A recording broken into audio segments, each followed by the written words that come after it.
Ok, pessoal, meu nome é Luciano e essa é a 12ª videoaula da coleção Technology Swift. Na aula de hoje a gente vai tratar sobre ARC, Automatic Reference Counting. O ARC nada mais é do que um coletor de lixo aprimorado, tá? Antes da gente começar então a falar sobre ele, eu queria só indicar para vocês que vocês já têm aqui na parte de baixo aqui da tela, e ele leva para o 10º volume da nossa coleção Tecnoaula, que é justamente o capítulo que foi direcionado especificamente sobre a tecnologia ARC, tá?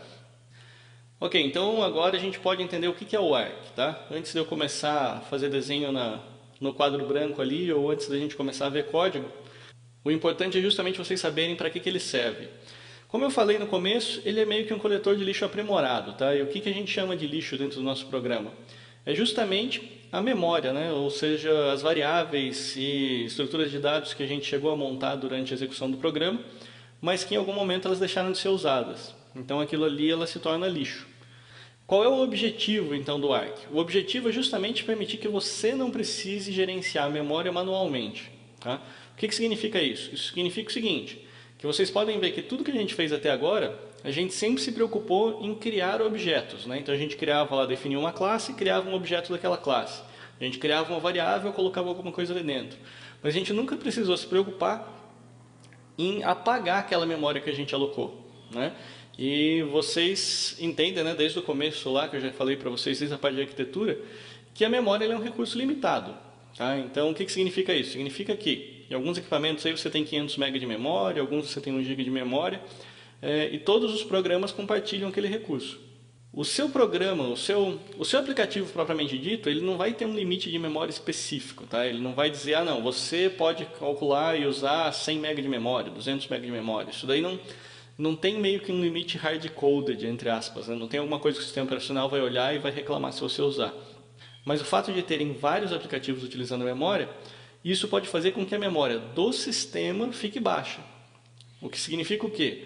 Ah não, se eu tiver o meu programa rodando em um sistema aí que tem 1 GB de memória, sei lá, talvez eu consiga ocupar até 300, 400 MB de memória sem grande problema.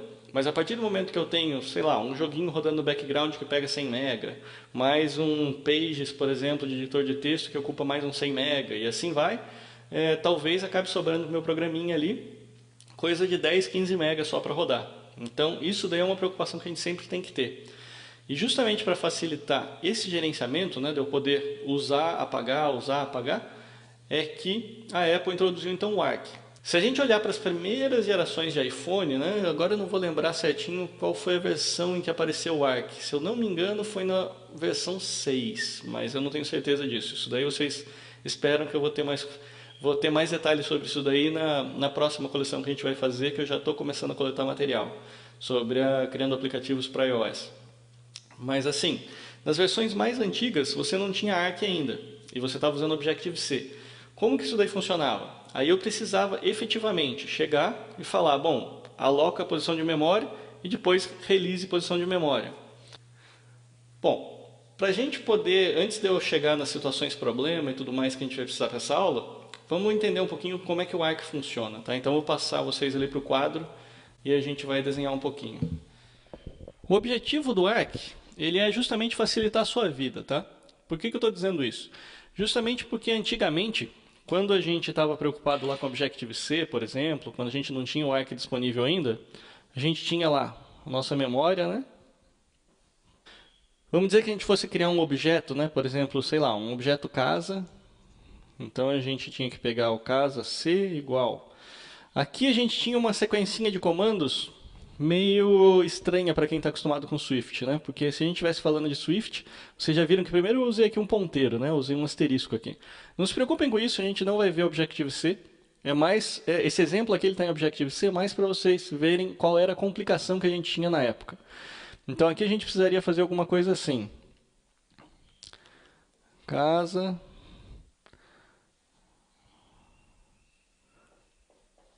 alloc init. E vocês até saíram, o init acabou saindo aqui da lousa. Vou colocar ele aqui para baixo. Isso daqui era uma instrução estranha, já o fato dela ser Objective-C já é esquisito, né, para quem não está acostumado a ver. Mas aqui o que eu queria mostrar para vocês é o seguinte: sempre que eu estava criando um objeto novo lá em Objective-C, eu precisava usar essa rotininha alloc. O que que isso daqui fazia, tá? Isso daqui fazia o seguinte: desde o começo, tá? Vamos supor que essa variável C ia ser guardada, por exemplo, aqui, né? Coloca aqui uma setinha. A gente pode imaginar que essa variável ela tinha dois pedaços, tá? Um era o objeto propriamente dito, e o outro é o que a gente chamava de contador de utilização, né? Por isso que a gente disse que é um reference counting, né? Ele é um contador de referências, que significava o seguinte: sempre que um alloc era chamado, tá? Isso daqui é somado em 1. Então, na hora que ela começava em 0, tá? Depois, a primeira vez que fazia o alloc, esse 0 aqui sumia, ele virava 1, tá? E eu ainda tinha outros comandos. Eu poderia chegar, por exemplo, aqui em algum momento e chamar o retain, por exemplo. Eu nem vou entrar muito em detalhes de para que isso daqui servia, mas a questão é, sempre que um alloc era chamado, sempre que um retain era chamado, ele incrementava esse contador de referências, tá? Por que o contador de referências era importante? Era justamente porque daí o par, né, que você precisaria ter para esse retain era justamente um release. Então, para cada vez que eu chamava um release, né, que seria liberar, o que ele fazia? Ele ia lá e diminuía um conteúdo aqui. Então, virava 1. Nesse caso aqui, eu ainda tenho 1 lá. Então, eu teria que chamar um segundo release para que ele fizesse o quê? Ele vem aqui e zera. Por que eu estou mostrando isso daqui para vocês? Por que eu estou mostrando esse reference counting? Porque isso daqui é um processo manual, que significava o quê? Eu aloco o espaço de memória. Por algum motivo, precisei dizer para ele, olha, aumenta esse contador de referências. Geralmente isso daqui acontecia quando eu estava entrando, por exemplo, numa função ou criando uma propriedade, que é justamente quanto mais retains e alloc eu chamava, mais difícil ficaria para o sistema apagar aquela variável de memória. Por quê? Porque no fundo, o processo todo aqui funciona como? Quando eu chegar na posição 0 aqui do reference counting, eu estou basicamente dizendo para o sistema o seguinte: eu estou dizendo, olha, essa variável não é mais usada, tá? Então você pode fazer com ela o que você quiser. Isso significava o quê? Que no momento em que a memória ficava pressionada, ele ia pegar todas essas posições de memória aqui que tem 0 e ele ia simplesmente apagar isso daí de memória. Então, digamos assim, era mais ou menos como se o 0 dissesse para ele que, olha, essa posição de memória aqui está disponível para reciclagem. Tá? Então você pode criar outra variável aqui em cima, fazer o que você quiser com ela. Tá? Então isso daqui era um processo manual.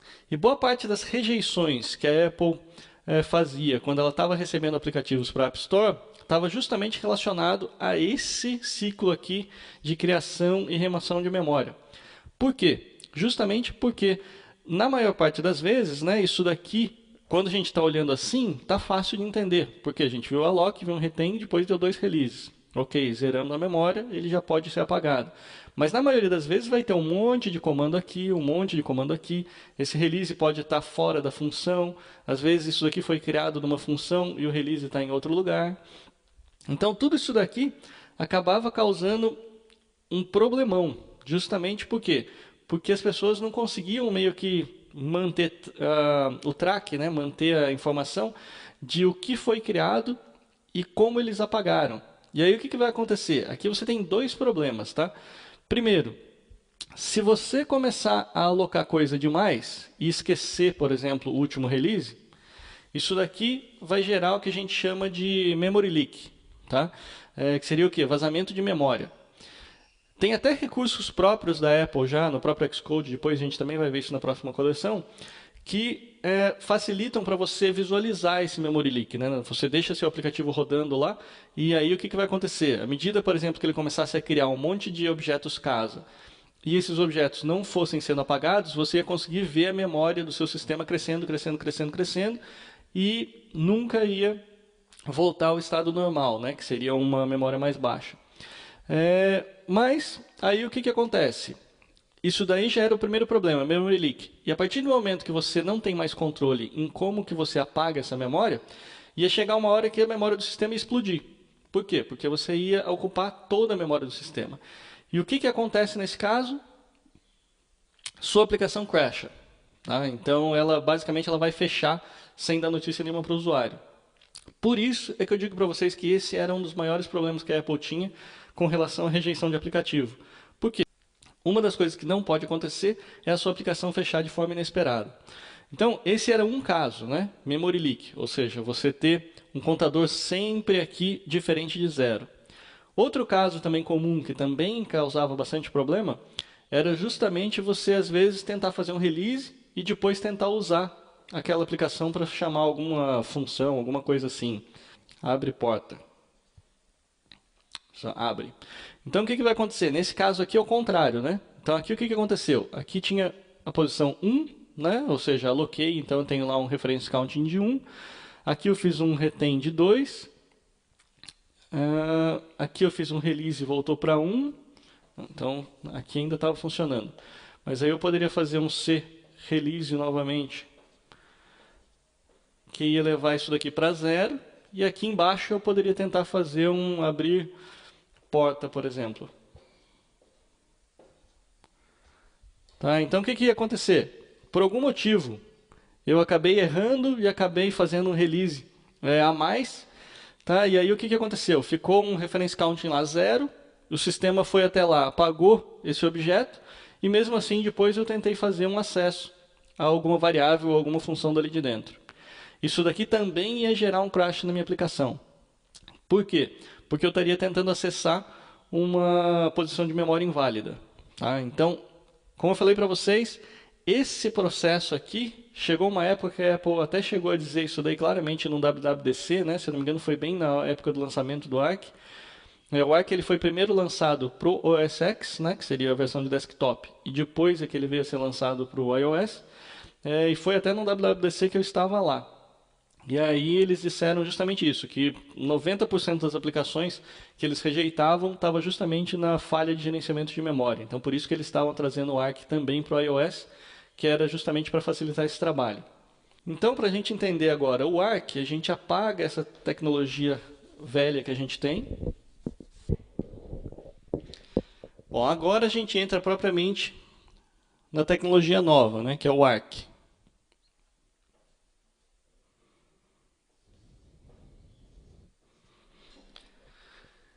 Então, qual é a diferença, né? Vocês viram que na tecnologia anterior, onde a gente fazia contagem manual, a gente precisaria sempre estar preocupado com a história de tanto alocar, né, que seria incrementar esse contadorzinho de referência, quanto também diminuir o valor do contador de referência. No caso do Arc, isso é feito de forma automaticamente para a gente. Não significa que ele não exista, na realidade você continua tendo a instância, tá, do objeto e o contadorzinho de referência do lado. Tá, então a grande diferença agora é que a gente pode começar a voltar então para o Swift, né? Então eu posso dizer aqui um var_c, que eu vou criar dessa vez como sendo opcional. Depois vocês vão entender por quê. E eu vou criar então essa instância de casa. Então o que está acontecendo aqui? Então essa variávelzinha c, deixa ela mais para cá um pouco. Então essa variávelzinha c está apontando para essa instância aqui. E o que acontece? A partir do momento que eu peguei essa casa aqui e criei essa instância, o contador foi para 1. Tá? Então aí o que vai acontecer? Eu posso daí continuar e criar outras variáveis. Né? Então variável d. Agora eu nem vou me preocupar em dizer que ele é opcional, porque a gente pode fazer de outra forma. Vai ser igual a c. Quando eu faço isso daí, o que eu estou dizendo? Eu estou dizendo o seguinte, que a d também vai apontar para cá. A partir do momento que ela está apontando para a mesma instância, esse contadorzinho aqui passa a valer 2. Então esse carinha aqui está em 2. Por quê? Porque aqui no fundo, essa contagem de referência nada mais é do que você falar para ele quantas variáveis, né, ou quantas propriedades, quantos atributos estão apontando para aquela mesma instância de objeto. Que no nosso caso, o objeto é sempre esse aqui, né, que é sempre o casa. Pelo menos aqui nesse códigozinho que a gente está escrevendo, é sempre essa instância, esse objeto casa. Aí vamos lá, eu ainda crio mais uma. Então var e, que é igual a c também. Aí o que vai acontecer? Vai trazer isso daqui para 3. Essa contagem aqui vira 3. Tá? Agora, a grande diferença que a gente vai ter da contagem manual e da contagem automática vai ser justamente o fato de que agora eu não preciso fazer release deles. À medida que essas variáveis forem acessando ou recebendo outros conteúdos, automaticamente o próprio compilador percebe isso e é como se o compilador estivesse inserindo para você um releasezinho aqui cada vez que alguma coisa mudasse. Tá? Que assim, você nunca vai ver, mas é mais ou menos como se ele estivesse fazendo isso. Então, nesse caso, o que vai acontecer? Vai acontecer o seguinte, eu chego, por exemplo, aqui e faço um D, recebe uma outra variável casa, por exemplo. Tá? É uma outra instância. Isso daí vai fazer o quê? Isso daqui vai pegar, vai criar para mim aqui embaixo uma outra instância de casa, com o contador de referência 1, e a variável D, que antes apontava ali para cima, vai passar a apontar para cá. Agora, o que vai acontecer? O contador automático de referência vai perceber que esse 3 aqui não é mais 3. Né? Na realidade, ainda está faltando aqui o E que eu não tinha colocado. Vou colocar aqui. Eu tenho um E, que também aponta aqui para o mesmo lugar. Esse 3 aqui agora já não é mais 3. Ele vai passar a ser 2. Por quê? Porque agora eu tenho duas variáveis que estão apontando para aquela instância, o D está apontando para aquela outra instância ali. Mesma coisa, se eu vier aqui e falar, não, então a partir de agora eu quero que o E também tenha uma instância própria de casa. Quando eu faço isso daqui, o sistema vai até lá, apaga esse carinha daqui, faz ele apontar para uma outra posição de memória, com outra instância, com um contador de referência igual a 1, e esse nosso contador aqui, que antes estava em 2, passa a ser 1. Agora, qual a outra forma que eu tenho de dizer para o sistema que eu estou liberando aquela memória? Eu posso vir aqui e fazer o seguinte, como esse daqui é uma variável opcional, eu posso fazer uma atribuição dela para new. Quando ela recebe new, esse carinha aqui passa a apontar para o nada, né? Então, o nada a gente costuma representar com esse fiozinho terra aqui, né? Então, a gente tem lá o nada, e essa variávelzinha aqui, né, essa posição de memória que antes estava disponível, ela passou então a ter 0 variáveis, 0 propriedades apontando para ela. O que significa o quê? Que o sistema pode então pegar e simplesmente removê-la de memória. Né? Ela fica marcada ali para reciclagem. Então, de forma geral, isso daqui é o ARC. Tá? É mais ou menos como se ele pegasse a cada vez que uma variávelzinha, né, alterasse o valor, se ele viesse aqui e colocasse um release para a gente bem pequenininho aqui no meio do caminho, para justamente trocar o valor daquela variável ali, tá? Para você diminuir a contagem da referência. Então, no fundo, o que está acontecendo aqui é justamente uma forma de facilitar a nossa vida quando a gente quiser desalocar a memória. Então, na realidade, é para a gente nem precisar se preocupar com isso. A gente simplesmente pegou, alocou, foi usando, e à medida que a gente foi usando, o próprio sistema se encarregou de liberar a memória para a gente. Vale lembrar que quando a gente está falando de contador de referências, a gente está trabalhando somente com objetos que trabalham por referência. Né? No caso, a gente está trabalhando com classe, funções e closures. Por quê? Justamente porque vocês devem se lembrar que esses 3 casos aqui, né, são aquele que a gente disse que são passados por referência. E o passagem por referência trabalha justamente dessa forma, né? Mais ou menos como se quando você está com um objeto, você na realidade você tem uma referenciazinha, né? Tem esse ponteirinho aqui que está apontando para o objeto.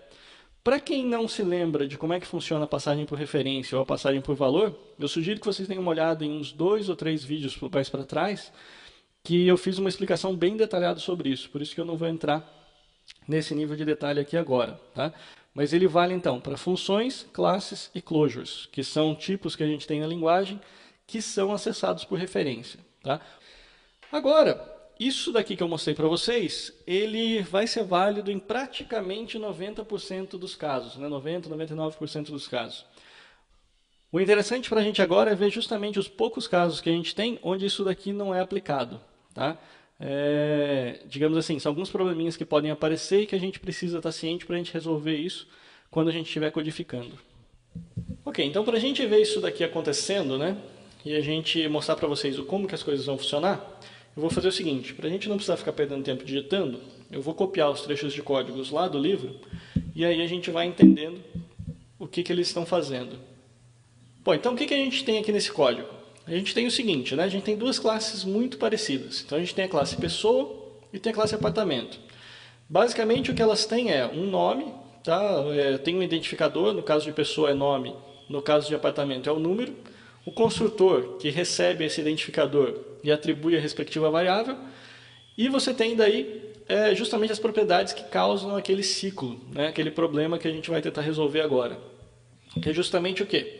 A gente tem então, no caso de apartamento, no caso de pessoa, né? No caso da classe pessoa, a gente tem uma variável do tipo apartamento, e no caso da classe apartamento, a gente tem uma variável do tipo pessoa.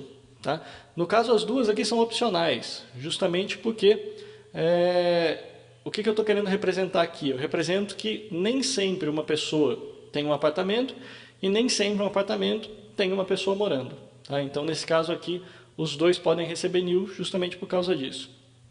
E vocês vão ver aqui, que é uma coisinha que não vai funcionar aqui no Playground, mas que depois eu vou mostrar para vocês rodando lá no aplicativo mesmo, que é justamente o caso do destrutor. Tá? O destrutor ele não funciona bem aqui no Playground, justamente porque o Playground ele funciona com umas regrinhas meio diferentes. Né? O destrutor, ele na realidade, o Playground, ele nunca destrói uma classe, justamente porque como ele está sempre executando, está interpretando o que está acontecendo, isso daqui não vai funcionar dentro do Playground. Mas aí o que eu vou fazer para demonstrar vai ser justamente levar ele para rodar esse código no simulador, e aí vocês vão ver acontecendo. Que eu quero mostrar justamente para vocês o que? É justamente o momento em que essas classes aqui elas são ou não são destruídas, tá? Tanto para apartamento quanto para pessoa. Então vamos lá. No livro eu uso então uma referência João, que seria a minha pessoa, né? Opa. Eu vou colocar aqui João. Depois o que eu tenho? Um apartamento. Eu tinha colocado no livro, se eu não me engano, foi número 78. E aqui o que eu tenho? Eu tenho um apartamento, que eu vou colocar então a referência dele como sendo 78. Então aqui o que acontece? Se vocês se lembrarem então, a gente está basicamente criando o seguinte. O que a gente acabou de fazer está aqui nessa ilustração. Tá? Que lá no livro vocês podem dar uma olhadinha e ver com cuidado. O que eu estou fazendo? Eu criei essa variável João, que criou então uma referência forte. O que eu estou chamando de referência forte? Tá? Tudo que vocês viram até agora, que está fazendo referência, atribuição, atribuir uma propriedade, atribuir uma variável, tudo isso daí significa forte. E o que é forte? Forte significa que o contador de referência daquela instância somou 1. Tá? Então teve um incremento. Então vamos lá, então nesse caso aqui eu tenho um incremento tanto para a instância aqui de pessoa, né, essa João, e eu tenho também esse número 78, o apartamento, também agora ambas as instâncias estão com 1 lá no contador de referência. Tá? Agora a gente volta para o código. Então agora a gente vai fazer o seguinte, a gente pega o João, ponto, apartamento, recebe o número 78. Agora eu venho para o número 78,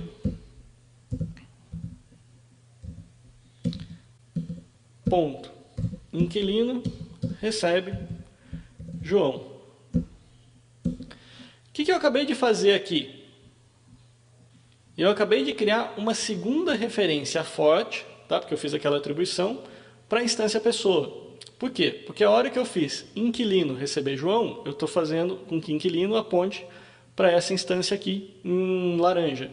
E quando eu faço o apartamento, né, essa propriedade apartamento, apontar para a instância 78, né, para o número 78, eu estou fazendo ela apontar para essa instância de apartamento aqui. Então isso fez com que tanto a instância de pessoa quanto a instância de apartamento tivessem seu contador de referência incrementado em 1. Então agora os dois casos têm o contador de referência 2. Por quê? Porque eles têm duas variáveis apontando para a mesma instância.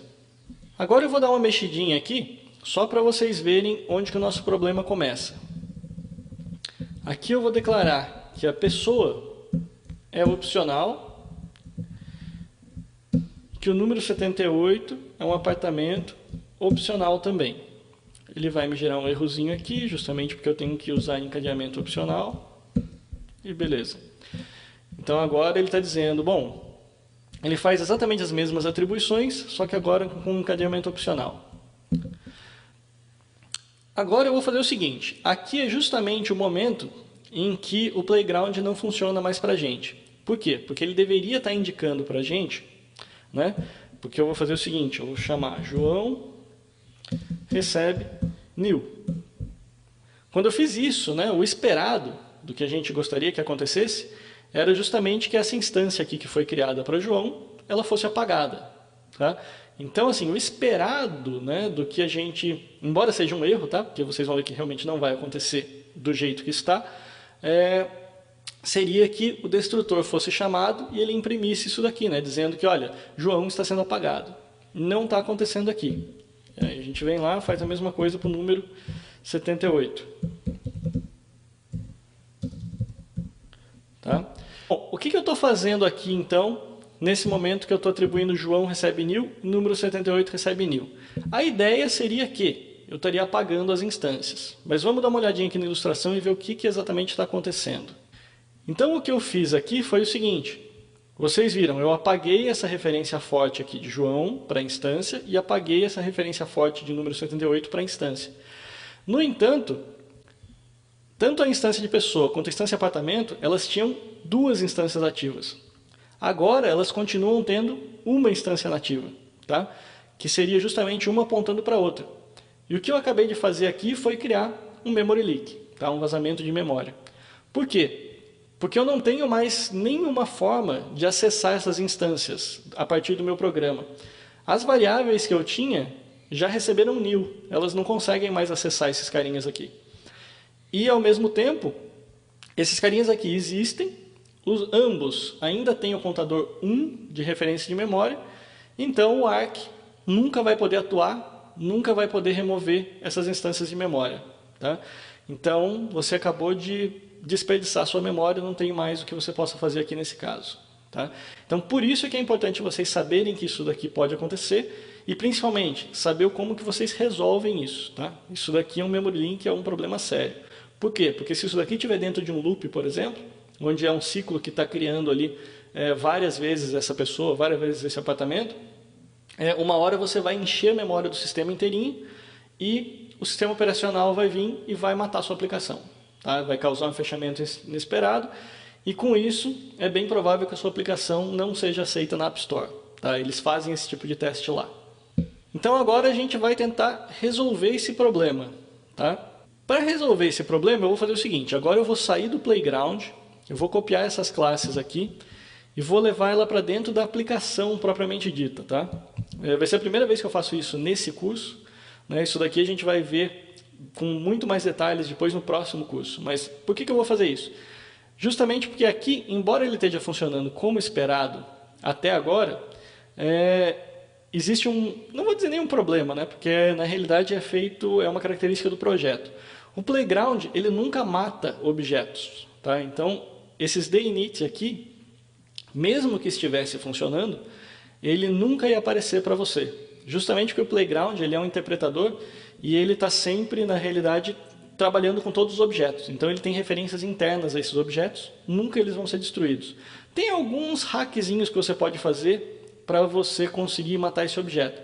Mas eu não quero fazer isso daí agora. Quem quiser isso pode dar uma olhada na internet. Eu prefiro mesmo usar o sistema da forma como ele deve ser usado. E a forma como deve ser usado qual é?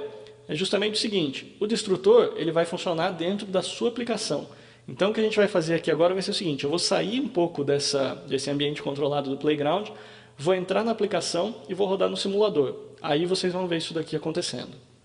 Então agora eu vou fazer o seguinte, eu vou entrar aqui nesse aplicativinho chamado AppDelegate. Quando vocês criaram esse projeto, isso daqui já estava criado para vocês. Tá? O AppDelegate é na realidade o ponto de entrada do seu programa iOS. Tá? Eu não vou perder muito tempo explicando para vocês tudo o que acontece aqui, justamente porque ele vai ser tema logo das primeiras aulas da próxima coleção Technohour Swift. Então, até lá a gente precisa saber somente que aqui é como se fosse o nosso ponto de entrada principal. Então, o que eu vou fazer? Eu vou fazer um paste aqui daquele código que a gente tinha no Playground e vou deixar as classes, eu vou deixar aqui dentro, né, como sendo classes alinhadas, e a execução propriamente dita, eu vou retirar daqui e vou colocar dentro desse métodozinho aqui chamado application did finish launching with options, porque esse carinha aqui é o primeiro método que é chamado quando o seu programinha é aberto, tá? Então eu vou colocar aqueles comandinhos aqui dentro. Então agora nós vamos fazer o seguinte, eu habilitei aqui o debug, né, para a gente poder executar linha a linha, e no fundo, nesse exemplo aqui a gente vai ver que está errado. Por quê? Porque olha só, a nossa expectativa seria que eu estou criando o João, estou criando o número 78. A hora que eu destruir esses caras, eu deveria estar destruindo as instâncias. Deveria acontecer o seguinte, deveriam ser impressas essas mensagens aqui, avisando que a minha instância foi destruída. E quando a gente executar, vamos lá, vamos ver o que acontece. Tá, ele trouxe aqui o meu simulador, só para vocês verem, está na tela preta ainda, justamente porque nem a interface não foi montada ainda. Mas isso daqui fica para outra hora. A gente não está muito preocupado com a interface agora. Então tiro o simulador aqui da frente e vamos ver o que acontece. Então o que eu estou fazendo? Eu vou vir aqui, vou mandar ele executar então passo a passo. Então ele parou, né, nessa linha verde, eu vou vir aqui embaixo na setinha, mandar executar essa linha. Então aqui ele acabou de criar essa variável João. Agora eu venho aqui, crio o número 78. Faço aquela atribuição cruzada. Então nesse momento aqui, foi quando eu criei aquele ciclo forte. Agora o que vai acontecer? Eu vou mandar ele apagar o João e apagar o número 78. Vocês podem ver que nada aconteceu. Então aqui é o console, né, um pouquinho diferente, né, lá no Playground ele era aqui do lado. Aqui pra gente, quando a gente está rodando a aplicação, o console está aqui embaixo, é aqui onde você vê esse LLDB. Aqui deveria ter sido escrito agora que tanto a pessoa, né, quanto o apartamento foram apagados. Não aconteceu. Não aconteceu porque eles têm ciclo forte. Agora nós vamos aprender como a gente resolve esse problema. Tá? E para a gente resolver, a gente tem basicamente dois comandinhos que a gente pode usar. A gente tem o comandinho de wiki, tá? E tem o comandinho de unowned. Tá? Como é que eles funcionam? A questão toda aqui é a seguinte. Como a gente tem a questão de variáveis opcionais e de variáveis não opcionais, esse wiki e unowned nasceram justamente para contemplar essas duas situações. Tá? Então, vamos dizer o seguinte. Como eu falei para vocês no começo, eu tenho aqui, por exemplo, um apartamento que não necessariamente precisa ter uma pessoa associada. Nesse caso, eu vou usar wiki. Tá? O que acontece com wiki? Wiki significa o seguinte, eu estou dizendo para ele que essa daqui é uma variável opcional. E então eu quero criar um link fraco com aquela referência. Se a gente der uma olhada na ilustração, a gente está fazendo o seguinte. Então agora o que a gente tem? Quando a gente usar aquela variável lá, João, a gente criou uma variável forte. O número 78 também é uma variável forte. A instância de pessoa continua do mesmo jeito, a gente não mexeu. Então ela vai criar também uma referência forte para a instância apartamento. Mas esse atributo aqui, inquilino, a gente colocou aquela palavrinha chave wiki na frente. O que significa que quando a gente fizer a atribuição, vai ser um link fraco. A diferença qual é? Sempre que você tem um link forte, ele incrementa o seu contador de referências. Quando a gente tem um link fraco, ele não incrementa. Então isso faz toda a diferença. Por quê? Porque olha só o que vai acontecer agora. Quando eu vier aqui, vamos para a próxima referência. Quando eu vier aqui e apagar aquela referência forte João, né, a instância pessoa, contador de referência dela, tinha só 1. Por quê? Porque olha só, eu tive 1 aqui e aqui foi um fraco. Então ele manteve 1, ele não foi para 2. Tá? O fraco não incrementa. Então só tive 1 forte, então a referência dela é só 1. Quando eu venho aqui e apago esse 1, ele foi para 0 Como ele foi para 0, ele apagou essa instância de pessoa. Quando ele apagou essa instância de pessoa, outra coisa boa para a gente aconteceu. Aquela referência que a gente tinha forte de apartamento aqui, que era para o número 78, também sumiu. Então todas aquelas setinhas aqui sumiram. Uma coisa importante, quando uma referência weak perde a sua instância, automaticamente ela recebe também o new aqui. Tá? Então todas aquelas setinhas aqui que apareciam, tanto com a referência forte quanto com a referência fraca, foram embora. Tá? Então não tenho mais nada aqui e aqui a instância foi apagada. No caso aqui do número 78, ele ainda existe. Mas a partir do momento que eu matar essa aplicação forte aqui também, o contador que a gente tinha aqui, que antes era 2, no momento que perdeu essa conexão forte aqui, que vinha de pessoa para ele ficou com 1. Quando eu remover essa conexão forte aqui, vai passar a 0, então com 0 eu vou poder apagar aqui sem problemas. Então a situação vai passar a ser essa daqui. Quando eu remover a conexão forte que eu tenho de João e remover a conexão forte que eu tenho no número 78, as duas classes, então, aqui, os dois objetos aqui vão ser apagados. Então, para a gente ver isso daí acontecendo, a gente pode vir aqui, então, e fazer o seguinte. A gente mantém esse código aqui exatamente igual, tá? A gente vai ver a diferença se a gente rodar agora, mais uma vez. Então, vamos lá. A gente cria a pessoa, cria o apartamento, faz a referência. Que agora vocês têm que lembrar que esta referência aqui de inquilino agora é fraca. Então, executou. Então agora vamos lá, fazer aquele mesmo esqueminha. Vamos apagar João. Quando eu apago o João agora, o que acontece? Olha lá, olha o destrutor sendo chamado. João está sendo apagado. Então a gente conseguiu apagar João. Como agora tem um único contador para o número 78, a hora que a gente apagar aqui também o número 78, a gente tem a segunda mensagem. Apartamento número 78 está sendo destruído. Tá? Com isso a gente elimina então aquele ciclo forte e está resolvido então o nosso problema.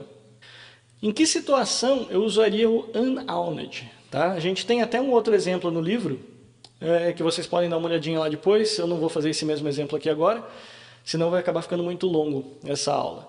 Mas a questão toda é a seguinte, o weak ele é usado quando a gente tem variáveis opcionais, que podem receber new. Se a gente usasse aqui o unowned, ele seria usado então para variáveis que não são opcionais. Tá? Então a gente teria, isso daqui seria a mesma coisa da gente dizer o seguinte, que todo apartamento precisa ter um inquilino. Tá? Então a gente precisaria aqui mudar um pouquinho aquela primeira referência que a gente fez. Então aqui, se eu estiver usando aqui um unowned, significa que não. Essa variável aqui nunca vai poder ser new. Tá? Então, essa seria a grande diferença entre o weak e o unowned. A funcionalidade é a mesma, mas uma permite new e a outra não permite. Agora a gente volta para o playground. A gente já resolveu a questão então de referências fracas e referências sem dono. Agora a gente vai falar um pouquinho dos ciclos que podem acontecer com closures. Tá? Como eu falei para vocês, funções e closures eles também são tipos por referência. Então eu vou pegar aqui o trechinho de código que a gente tem. O exemplo que a gente tem aqui do ciclo com closures é de um nó HTML. Não sei se alguém já trabalhou com HTML aí, mas basicamente o que significa é o seguinte. Quando você tem uma página web, ela é basicamente composta por vários nós HTML. Né? A gente também chama isso daqui de tag também algumas vezes. Que é justamente os comandinhos. Então a gente tem lá o parágrafo, que é, por exemplo, um P. Então você tem alguma coisa parecida com isso daqui. Por exemplo, um P, que daí tem um texto. E depois tem um /P. Então é sempre mais ou menos assim. Todas as tags são muito parecidas com isso daqui. Então o que marca uma tag é esse menor e maior. Aí você tem um conteúdo e você tem depois o final da tag, que inclui esse barrinho aqui do lado. Tá? Isso aqui é só um exemplo para a gente mostrar como é que o closure poderia funcionar. Tá? Então, poderia ser feito com qualquer outro tipo de exemplo. Mas vamos lá. O que a gente fez aqui? Primeiro dar um pouco mais de espaço para vocês poderem enxergar aqui o que está acontecendo. Então aqui o que a gente tem? A gente vai ter no nó HTML, a gente vai ter um nome e um texto. O nome seria o nome do tag, é o que aparece aqui nesse pedaço aqui que eu acabei de selecionar, seria dentro aqui do tagzinho. O texto é o conteúdo, tá? Do que geralmente aparece escrito na página. Aí eu tenho alguns métodos aqui que a gente pode imaginar. Na realidade, isso aqui é uma propriedade lazy, né, que a gente sabe que ela vai ser alocada só quando ela for usada. Que ela faz o quê? Primeira coisa, o que ela é? Tá? Ela é uma closure. Tá? Então, ela é uma closure que o nome da variável é o como HTML. O motivo que ela existe é para ela escrever o HTML propriamente dito. E o tipo dela qual é? Ela é uma função, né, entre aspas, né, uma closure, que não recebe nenhum argumento. Então, você está vendo aqui, abre e fecha parênteses. E retorna uma string. Tá? E ela já está atribuída aqui, né? A gente já atribuiu logo no início. Né? Já tem um valor padrão aqui, uma closure padrão. E essa closure padrão, o que ela faz? Se eu tiver um texto, né? Ele está usando um desempacotamento opcional aqui. Se eu tiver um texto, né? Ele for válido, então o meu retorno vai ser o quê? Vai ser a tag, o conteúdo do texto e fecha a tag. Se eu não tiver nenhum texto, ele vai usar um formatinho que a gente costuma dizer que é resumido, que é o seguinte: da mesma forma como esse P aqui funciona, eu poderia ter diretamente uma coisa assim, um /P. Isso daqui é um formato resumido para quando a gente não tem nenhum texto. Tá? Então aqui seria o quê? Abre a tag, mostra o texto, fecha a tag. Aqui você já meio que usa já direto o fecha a tag. Por quê? Porque isso daqui implica que eu não tenho texto nenhum, não tenho conteúdo. Então isso é o que essa funçãozinha aqui está fazendo. Então ele verifica, se eu tiver texto, eu faço tag, texto, fecha a tag. Se eu não tiver nenhum texto, eu simplesmente coloco a tag e o barra. Na realidade a barra que eu coloquei do lado errado. Então seria um P barra. Isso daqui é o formato reduzido. Então essa pra gente é a closure que a gente está usando. O meu construtor recebe o nome, né, da tag e mais o conteúdo aqui do texto. E o destrutor fala para mim que essa tag aqui está sendo destruída. Tá? Então isso é o que a gente tem até agora para a gente testar aqui o closure. O problema todo que a gente tem aqui vai acontecer pelo fato da gente estar usando esse carinha aqui, esse self, dentro dessa closure. Vou copiar aqui o segundo trecho que a gente tem aqui do código, aqui embaixo, para a gente utilizar esse objeto HTML. A gente está fazendo o quê? A gente vem aqui e criou o seguinte, um parágrafo do tipo no HTML opcional, né, porque a gente vai querer depois setar para new depois para ver se ele morre, que vai ser então um parágrafo, tem o nome P e o texto vai ser olá pessoal. Então quando eu der aqui um println, o parágrafo como HTML, ele me retorna uma string opcional, que é basicamente o que eu falei para vocês, né, a tag, o texto e o barra tag. Então esse daqui é o texto que a gente recebeu, olá pessoal. Até aqui tudo bem. Agora eu vou de novo levar esse código aqui lá para o nosso application delegate, para vocês verem daí o problema que ele está causando. Então eu faço um paste aqui da classe e pego o trechinho de código e jogo no application de finish launch. Para vocês entenderem o que está acontecendo aqui, eu vou trazer a ilustração e depois eu mostro ali no código para vocês. Bom, primeiro eu criei uma variável, certo? Uma variável parágrafo que criou uma referência forte com uma instância de no-HTML. Nesse momento aqui o meu contador está em 1, tá? Então eu tenho lá o nome P, o texto pessoal e tenho essa closure aqui acontecendo. Quando eu chamo essa closure, porque vocês devem lembrar que ela é do tipo lazy, tá? Então isso daqui só vai ser atribuído, né? Só vai realmente ser executado a partir do momento em que eu chamar essa propriedade. Então a hora que eu tento chamar essa propriedade como HTML no meu programa, vocês viram que ela tem o self aqui dentro, certo? Ela faz acesso ao self, que está aqui, ó. Tanto o self nome quanto o self texto. Isso daqui são acessos ao próprio self. Aí voltando aqui na ilustração, o que vai acontecer? Sempre que eu tiver uma closure e ela faz aquele esquema de captura, tá? Se você não se lembra o que é captura, dê uma olhadinha no livro que a gente tem sobre funções e closures, lá você vai ter a explicação do que significa captura.